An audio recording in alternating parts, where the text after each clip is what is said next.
What's up? What's up? It's Justin from Creator Wizard. I've got a very, very special guest today. Say hey, Lindsey. How's it going? How's it going? Lindsey Gamble here. Great to have you here. And I wanted to just give a little intro to Lindsey, which is that Lindsey is an influencer marketing and innovation strategist at Maverick. So I know tons of creators who use Maverick to get sponsorships, but today I want to talk about what does it actually take to get selected by the brands. So let's talk about it. So let's bring Lindsey in. And Lindsey, tell us a little bit about yourself. Give us some background on Maverick and kind of your role there. Yeah, for sure. First of all, hope everyone's doing well that's joining today. Excited to kind of chat through my experience at Maverick and help in any way that I can. My name is Lindsey Gamble. I've been working at Maverick for almost 3 years now. Maverick is an all-in-one influencer marketing platform. We basically help connect brands and creators to really create content that's trustworthy and provide social proof. So in more simpler terms, we're an influencer marketing platform. We help brands execute influencer marketing campaigns. My role is focused on helping our internal teams and customers really push the limit in influencer marketing. So I do a lot of discovery around new and emerging platforms and use cases for influencer marketing campaigns. So it's really fun. I really enjoy it. It's kind of getting the experience to do a little bit of everything within a company that's on the cutting edge. Super cool. Yeah, and I think one of the goals for this discussion is that I mean, let's be frank. Like a way that a lot of influencers get deals is through platforms like Maverick, right? And I think there's a lot of myths surrounding, applying on the platforms. What do brands actually look for? Not really understanding the difference between. So let's actually talk about this piece because I think this is a great Yeah. place to kick it off, which is that can you explain the difference between a self-serve customer and a fully managed one on the platform? Because I mean, let's say I'm a brand or I'm an advertising agency and I want to work with influencers, right? And so I come to a platform like Maverick and I say, I want to work with influencers. And tell me about Yeah. basically the two options that they have when they interact with a platform like you, like yours. Yeah, so I think there's some of the other influencer marketing platforms out there probably have a similar business model or a similar offering. Maverick is a SaaS. We're SaaS. We provide a platform for influencer marketing. So we do have a lot of customers that utilize our platform and license it out, just like you would do with Adobe or any other software. They have a customer success manager that's helping them with the software troubleshooting, but they're leveraging the platform to run their own influencer marketing campaigns. On the other end, the team that I'm part of, which is our services team, which is basically kind of an in-house agency within the company. Depending on a customer's needs, we provide services for that customer. It could be anything from a few hours a month to hundreds of hours a month, based on where they are in the influencer marketing world. So customers that do leverage our services team, we're helping them, with strategy, recruitment of influencers, communication, reporting, optimization, innovation. It really depends on what they need at that time and what support they need from us. So the biggest difference I think for creators is that self-service customers, even though they're leveraging the Maverick platform, they're probably using their own in-house team, and so they're leveraging the Maverick platform, but they're conducting those campaigns where the services team is supporting and maybe reaching out to influencers or building out those campaigns or doing some type of aspect. So the point of context are either the brand, Maverick, or a combination of brand and Maverick when they're leveraging our services team. Interesting. And so like one thing that I think a lot happens a lot of times, and I'm curious like how you address this like as a company internally, is that let's say like a contact at a brand like hires an influencer to work with on a campaign, and then they become not super responsive, right? Or like there's Yeah. a deadline coming up and they need to go live, and the brand contact is not responding. I think a lot of influencers don't really get that it's not Maverick's fault, it's the brand who's not responding to you, right? So how do you handle that when it's like the influencer really needs something and they can't get a hold of anyone? Like how do you deal with those situations when it's like a self-service customer? Yeah, it depends. It's kind of like, ultimately we want our customers to do the best that they can. And whether our team's part of that campaign or program, it's still a reflection of Maverick. What's interesting is, Justin, you actually reached out to me about a similar scenario.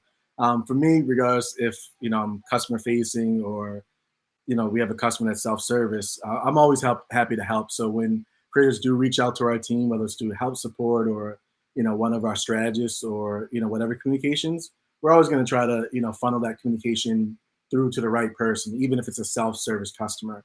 Because at the end of the day, Maverick's the brand. We want our customers to, do as best as they can, whether we're supporting them with services or just, the platform themselves.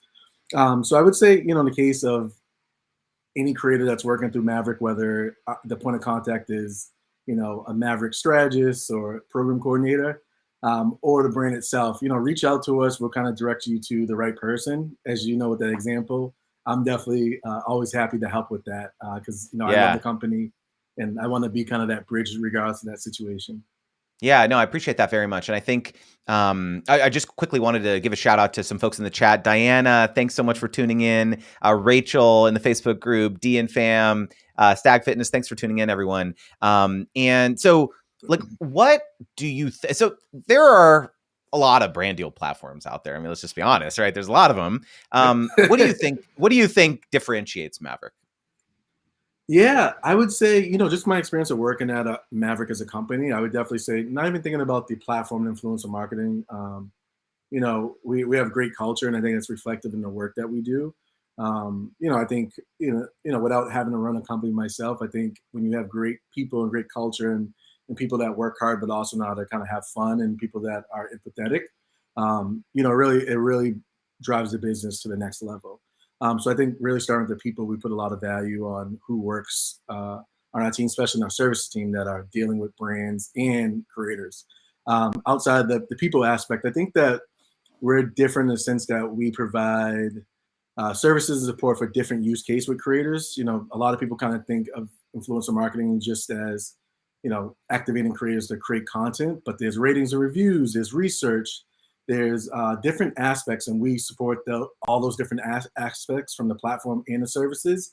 And so, I tweet about this all the time. Creators, I think, are very valuable and a great, asset or partner. And so the more you can bring creators into your business, the more success I think you're going to have. And I think we're kind of seeing that with the creator economy. Mm-hmm.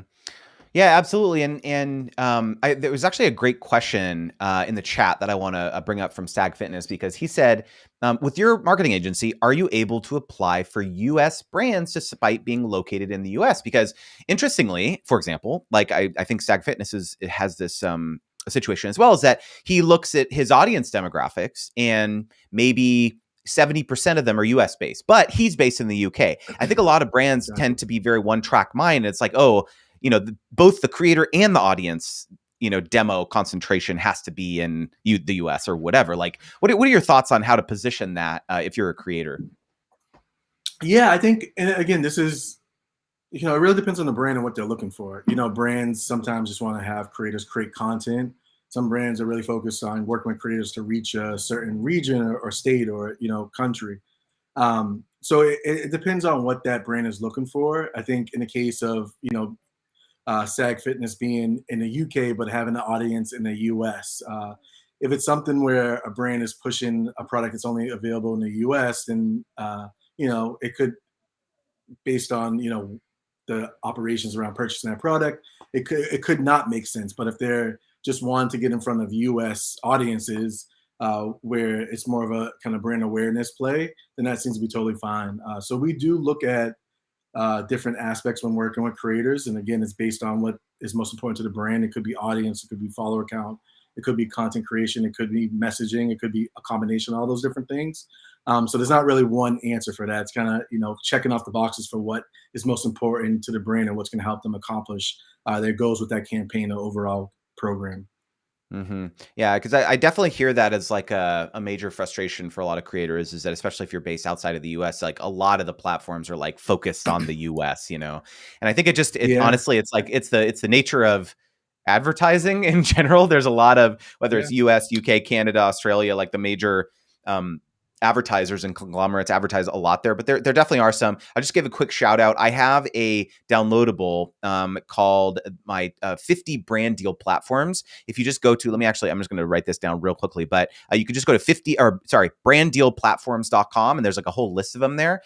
So if you are a creator outside the US, there's definitely some on there that you should check out. But again, like Lindsey said, it definitely is like a case by case basis. I want to ask you, what would you say to a creator who has, I call it platform fatigue, right? Because as creators, my wife and I are creators, right? We get emailed constantly by another platform like, hey, you should sign up on our platform, go authenticate your social accounts.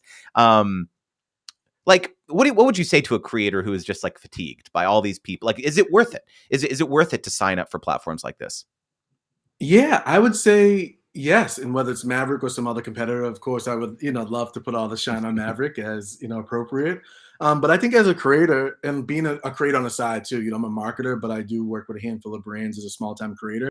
And so some of my opportunities do come from other platforms. And I have worked with some brands, outside of a platform. I would say it's fair to say it's kind of like the way I think about it is like, when you apply for a job, before I was at Maverick, I applied for a lot of jobs, and I also signed up for different job boards and had those emails come in like, hey, apply, you're a great fit, and didn't hear back, or just a lot of, different incoming messages. It's fair to say, I think it's worth it because it really allows you to get more opportunities. If you think about the industry of influencer marketing, a lot of brands want to scale. They still want to work with the best creators, but they want to increase their program. So it's kind of balancing out quantity and quality. And the best way for most brands to do that is to leverage a platform versus spreadsheets. And that's why, we see a lot of customers come to us or go to any influence marketing platform because they want to get out the spreadsheets. They want to increase the number of creators they can work with. They want to be able to, increase outreach. And so it's kind of just balancing it out, like where, as a marketer, you're being smart with your outreach and kind of outreach to the best group of influencers with the hope of getting the best applicants. I think on the creator side, it's kind of up to you. If you want to get more opportunities and just know what's out there, I would say apply to the platforms. Every opportunity is not going to be best for you based on your brand preference or vertical or price point, but it's still good to see what's out there. So you can kind of think about what opportunities you want to take on, and kind of just have an idea of the landscape of what type of brand deals are out there. Yeah, it's a great point. And I just wanted to give a quick anecdote because I get this question a lot. And the answer that I always give, I was curious to hear your answer, is that, so yeah, my wife and I, we get emailed all the time about these things. And one time we got emailed by, a platform that looked pretty legit. And so we were like, okay, we'll sign up for it. Why not? And so I spent 5 minutes signing up, syncing, entering all the information, entering the bio and all this stuff, right? Didn't hear anything. Didn't get any opportunities from that platform for 6 months. And then they brought us a $30,000 deal. Yeah, so it's worth it. That's exactly what I'm saying. Yeah. So it's like, as a creator, it's like, okay, like fine, complain, whine about all these things, but it's like, do you want the possibility of getting a giant deal? Because like, I think, Lindsey, what a lot of creators don't understand is like what oftentimes happens when, and we'll talk about this actually, what oftentimes happens when brands and agencies come to you and say, hey, we want to run this campaign, they have a very specific criteria of the types of creators that they want to work with, right? And the specific audience demographics and things like that too. So you never know, this next brand may be looking for a mom who lives in Atlanta, with kids between the ages of like 6 and 12. You've seen these briefs, right? It's like very specific. And so you just never know when you're going to be the perfect fit for a brand. And so it's worth it to like spend the time to sign up for these things, at least in my opinion. I don't know. Yeah. And the thing about Maverick too, you asked about what makes us different. We're not a marketplace. So where other platforms use like sign up as a creator, you add in your bio, connect your accounts, and you kind of see opportunities. The biggest thing about Maverick is like we kind of want to take ourselves out of the equation where a brand is I'll throw Nike. That's not one of our customers, but Nike wants to leverage a platform like Maverick or Maverick to run influencer marketing campaigns. We're providing the service and the support, but ultimately you creators care about Nike, not Maverick in a sense. Maverick is just the kind of like the middle person that helps kind of facilitate that communication, or that campaign. So that's one thing too, I would say, when it comes to Maverick. If you're getting an outreach, it's probably because you fit the criteria in some fashion, whether it's gender, type of content, follower count, messaging. You're usually not going to get something that's a blanketed outreach. And so that's what I think is most different about Maverick, where like if you're getting something, it's probably something that's gonna makes sense. And if it's not, it's it might be human error, or it might just be something that we aren't able to uncover through data, or through some of the filters within our platform. Yeah, yeah, super interesting. So let's actually talk about this. Take us behind the scenes, okay? Because I think this would be very helpful for creators to understand. Let's say that a brand or agency comes to Maverick, and says, create an influencer marketing strategy for us. Yeah. What does the process look like for your team? How do you decide what influencers to reach out to? That type of thing. Walk us through the process. Yeah. It evolves, and it depends on the agency, brand's use case. But we tend to work with brands on a longer term basis. That's another difference thing where like traditional agencies typically run like a one-off campaign, and so you're really focused on success with that one campaign. What's been really great, and my experience at Maverick. Actually, I don't have a book of business now, so I'm not running as many campaigns as I was before. But at one point, I was running 10 to 15 campaigns for 10 to 15 brands. So I got to touch a lot of different things, different businesses, different verticals. But what we really start with is like the goals and objectives. What does a brand or agency want to accomplish? Because that's going to really set the foundation for how you kind of strategize that campaign. So we talk to the brand about their goals and objectives. If you want to create awareness, here are the platforms that are great. Here are the type of creators that are great. You want to drive conversions. Maybe it's leveraging maybe not influencers, maybe more people that are used to affiliate programs, and maybe they create great content, maybe they don't create great content, but they create content that gets people to purchase. You look at the different platforms, short form content such as like Instagram and video, TikTok is great for brand awareness, and stories is great for driving clicks and conversions.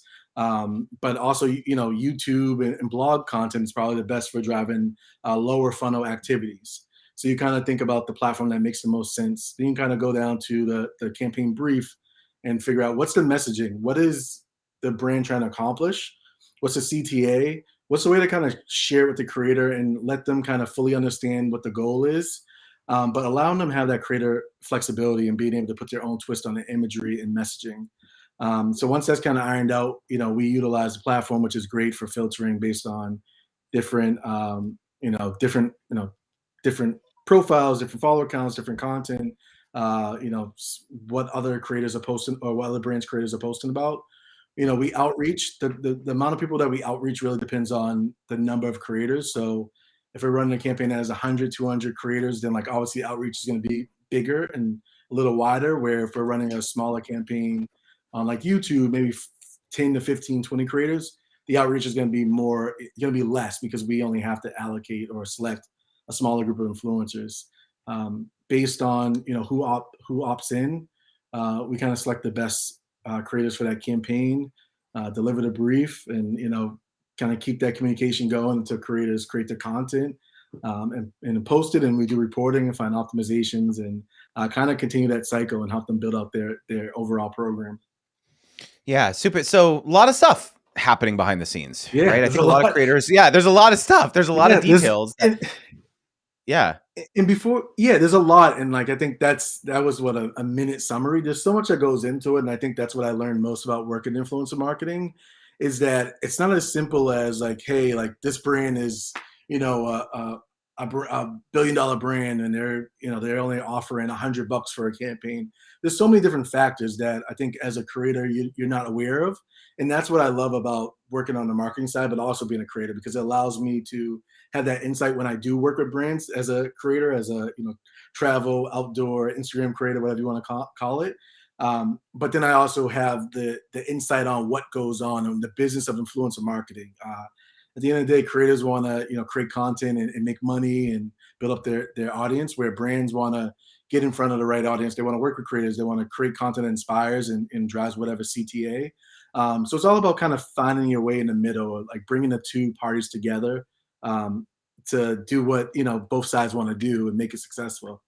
Yeah, yeah, it's good. I think one of the things that I oftentimes suggest to creators that I think is really critical is like trying to understand the other side of the Yeah, perspective from the brand or from the agency or from the platform, and give them grace. I don't think that I think people get very frustrated with the platform sometimes, and I think that having an objective perspective of like all the stuff that goes on behind the scenes. That's one of the reasons why I wanted to have you on here, yeah, because I think it's just really critical to have be able to see the other side of the table sometimes, as a creator. We got some good questions in the chat here. First of all, awesome, D in fam is shooting her shot. Okay, D D in fam nice. says, does Maverick sponsor creators who would like to share their experience using the platform to like That's basically awesome. spread the word to other creators? If so, what Yeah. would you look like when choosing a creator for that type of collaboration? Yeah, I think so our co-founder Sean, who's awesome, who I've been able to work with a lot in my new role. We do a lot of research with creators, and we have like an advisory board of just like when we work with creators and kind of hear their perspective on the industry. Because ultimately, I'm probably one of the biggest champions of creators, just knowing how important they are, especially to the work we do. Creators have so much insight. So I would say that uh, shoot me an email or follow me on Twitter and shoot me a DM, and I'm happy to pass along that communication or jot your name down for those opportunities to kind of be a champion of Maverick. Because ultimately we're here for creators. Without creators, we don't really uh, have any campaigns to run, right? There we go. All right. You heard it here first, D. I'll connect you. There we go. Yeah. Another great question from Kim, Work Hard, Travel Well. Shout out to Kim. She is in the Eh, current cohort of my Brand Deal Wizard program. So thanks for tuning in, nice. Kim. Kim is an awesome travel creator. And she has a question. Can you reach out to the brand directly after one of the campaigns that you've worked through a platform, a one-off thing? How does that work in terms of like the terms and conditions and stuff like that? Yeah, and so again, it goes back to saying like most of our customers are they're long term partnerships. So when I had my book of business, there was I was working with brands for 2 years, and so from the very beginning to and whatever the time period is. But yeah, you can reach out to them. I think going back to what I also said is that a lot of brands are leveraging platforms for the influencer marketing campaigns, anyways. So whether you reach out to them directly or reach out to them through the email that you're communicating to them, a lot of times they're probably going to have you not apply or sign up to the platform because they're leveraging that. I know that from my own self of being a creator and working with some brands through some other platforms, I may have those like personal relationships through emails, but when it comes to campaign time, I am, submitting my content to the platform or reaching out to them during that communication or during that campaign communication. But yeah, you can reach out to anyone really. Yeah. Yeah, it's a good thing, and it's a good tip, and I think that, it's again, going back to that whole point about, like, brands. It's like self understanding what platforms are actually like, have the brands are like using it as like it's actually the brand representative who's actually talking to you. It's not Maverick, right? So I think that that's a thing that a lot of creators don't understand. Yes, there are some platforms where it's like fully managed, right? And so the person Yeah. reaching out to you is actually a rep from Maverick or one of the other platforms or something. So just it's a good thing to like understand that there can be a difference there. One thing Yeah. I wanted And to chat about. Oh yeah, go ahead, please. oh, I was gonna say, yeah, just kind of going back to what you said about the human aspect. I think Yeah. that's something important. That's something important for me as a marketer and other marketers too. Is that there's a human on the other side of it, and I think that's as a marketer, I feel like the more I realize that, and the more not even realize that because I've always realized that, but the more that I kind of think about that and keep that top of mind when I'm working in my field, the better I feel like I get at my job and the better understanding. And I would ask creators kind of to do the same thing where there's a lot of things that go into it, especially when it comes to working with certain creators and budgets and pricing and all those different things. There's so much that goes into it that is beyond just an email. And so it's just kind of having that kind of thinking about the different aspects and not taking everything so personal. If you do get a invite for a campaign that maybe you think is lowballing you or whatnot, there's so much goes into it, and there's so many different nuances. So I would say that's for other marketers out there, like to keep that in mind when you're working with creators, and then ideally creators can do the same thing, so we can really have these tight partnerships and really push the creator economy, influencer marketing industry forward. Yeah, yeah, absolutely. I appreciate that perspective. So how can creators stand out in general, right? Because I hear a lot Yeah. of frustration from creators that it feels like their applications kind of go into a black hole. It's like an Yeah. abyss, right? It's like, they submit, 10, 15 applications and they just don't hear back. Mhm. And so in your perspective, um, what does it actually take to hear back? I mean, obviously it depends on the brand and the brand representative and stuff like that. Yeah. But Yeah. do you have any like best practices or like tips that you can give that will help increase the chances of winning some of these deals? Yeah, I would say, follow up. Don't be afraid to follow up. When I was running a lot of campaigns, I had a lot of creators follow up with me, and I always try to get back to them as soon as I can to provide some context. So I think that's, again, like don't be afraid to like over communicate or just follow up on an opportunity. I think our team in particular does a good job of, responding to creators when they do have questions around, hey, like, is this deal still going on, or is this opportunity still available? Oh, have I been selected? So I think that's one way, and that's kind of like when you apply. I keep going back to applying for jobs, but I think that's kind of a similar scenario. Before Maverick and when I was applying for jobs, I'd apply for a bunch and wouldn't hear back. And sometimes I would reach out and hear something back. And the reason why I didn't hear anything was maybe they had some priority shift internally, or maybe they had to push back the hiring of that position. So not the same thing as influencer marketing, but there's a lot of different things that can change. The same thing is that sometimes it's just hard to get back to every influencer because customers are scaling their program. So if you're communicating with hundreds of influencers for opportunity, it just can be very tough to get back to everyone. So again, I wouldn't necessarily take it personal. Follow up with your reps. Ask them what the brand is looking for. Ask them just questions that will help you better kind of identify what opportunities that you are more likely to get picked from. Hmm. And then also build a relationship too. If you reach out to me and I have an opportunity and I think you're a good fit, I'm going to think you keep you top of mind, and do what Hmm. I can while still working with the brand to get the best creators that they want from their perspective as well. Yeah, yeah, that's good. And one thing I also recommend to creators, I love the over communication. Yeah.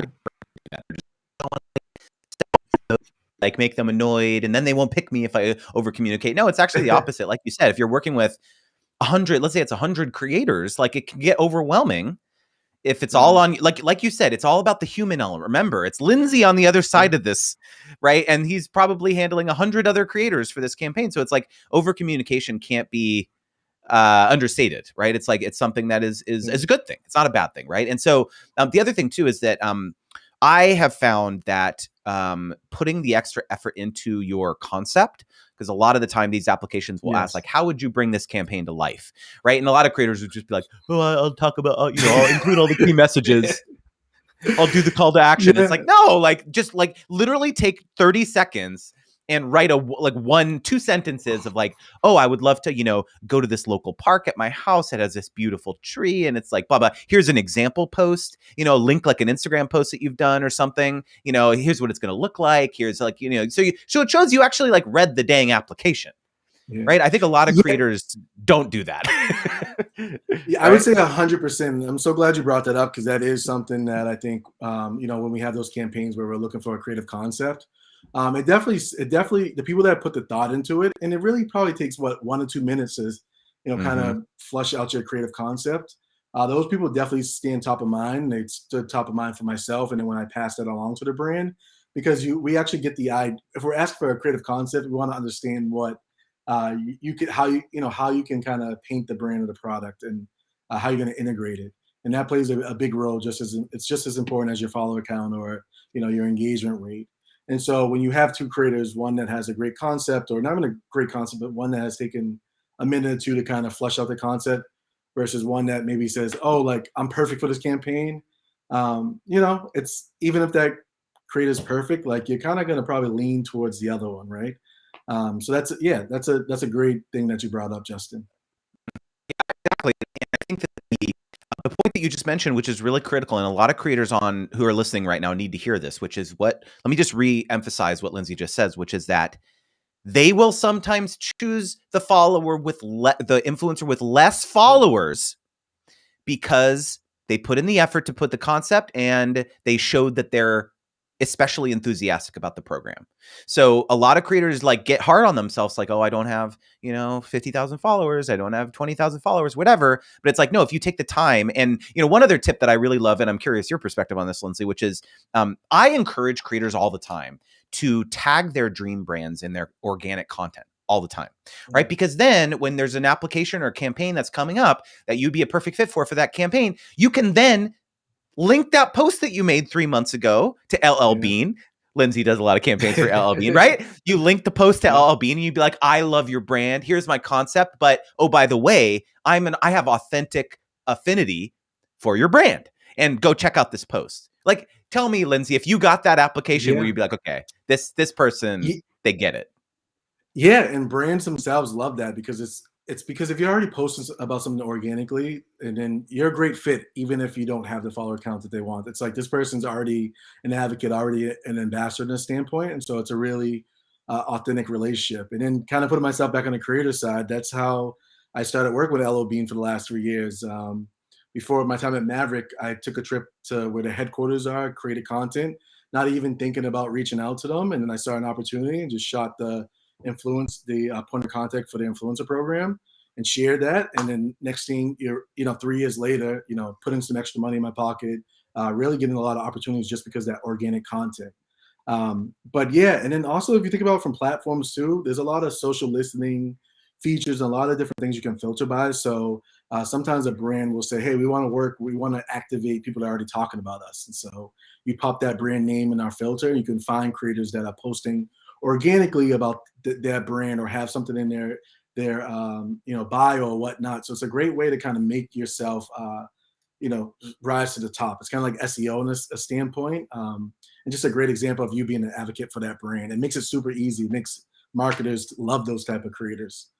So let me just, again, let's just do a quick rewind to what Lindsey just said, everyone. I want you to really listen to this. Maverick, as well as other platforms like this, have software tools, what's called social listening tools, that brands will come to them and say, we want to work with creators who are already talking about us. These are tools. These are software tools that go out there and they go spread their spiders and their fingers all over the internet and pull back people who are already talking about the brand. So this is a really important point, Lindsey, because I think a lot of creators think like, I don't want to, why, if I'm talking about a brand for free, why would they pay me?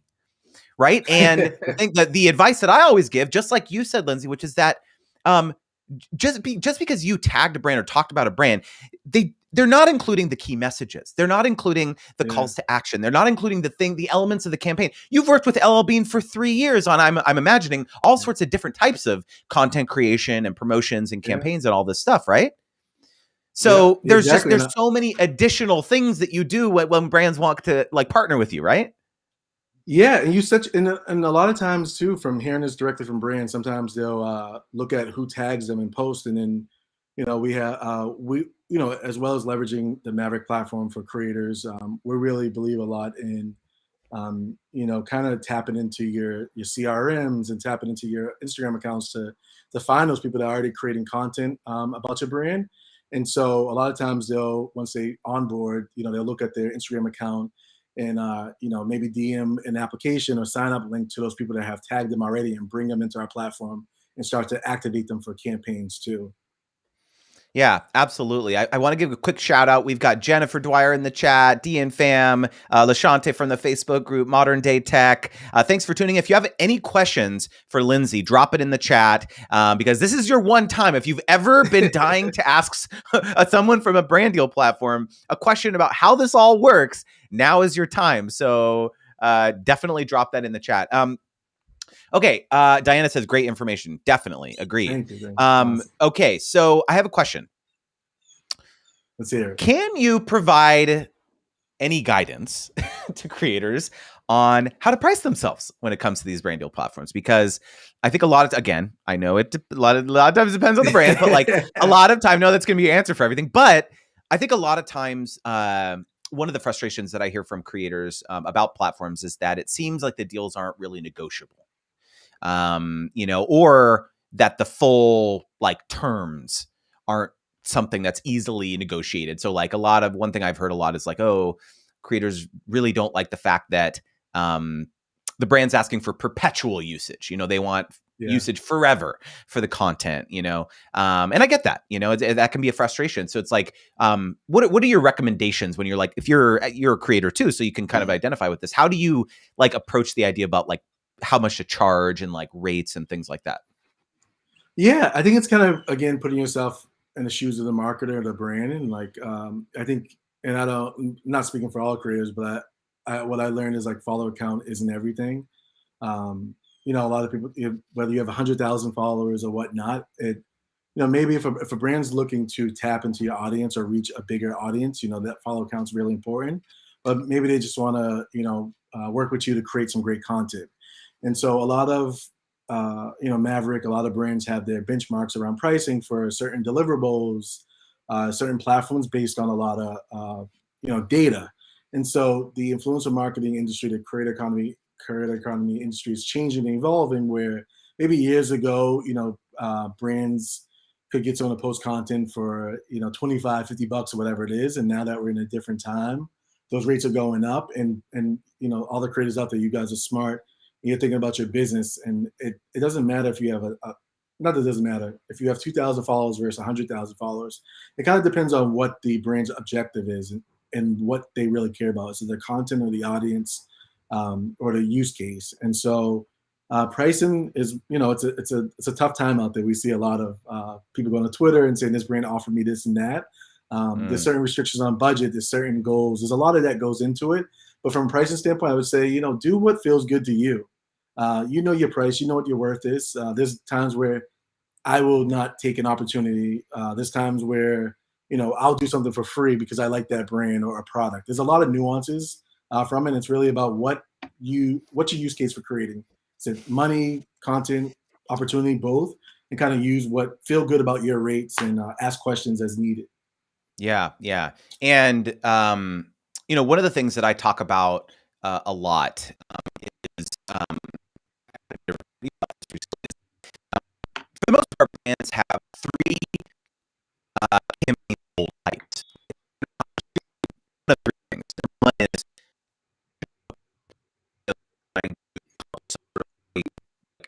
discrete action, right? Sales, conversions, click-throughs, app downloads, something very measurable and specific, right? And then the second one is what you just mentioned, which is content repurposing. So the whole point of the campaign is to get a bunch of assets, so that they're coming to Maverick, they're creating a campaign, and they're going to use all these assets to organically repurpose on their Instagram or on their website or for paid media or whatever it is. And then, like you said, the third one is brand awareness. So they want to get eyeballs and they want to get that high funnel level of awareness. So that you're looking at there, it's like impressions, engagement, the type of thing. And so my advice when it comes to pricing, and this is actually something I teach in my course, by the way, is you cannot possibly understand how to price a deal until you understand what the brand is trying to accomplish. Because if you're set like, oh, deal is like them saying about my page. That's the only thing you should think, right? So it's very critical to think about that. And so I think is like breaking up here. So that can you hear me? Can you not hear me? Yeah, I can hear you. Yeah, you're breaking up a bit, but I can hear you. Yeah, sorry about that. I don't know what's going on with my internet, but yeah. So how can creators learn more about Maverick? Yeah, for sure. So Maverick.co. I think you have this linked out, Justin. Right? There's a landing page where creators can sign up if they want to be awesome.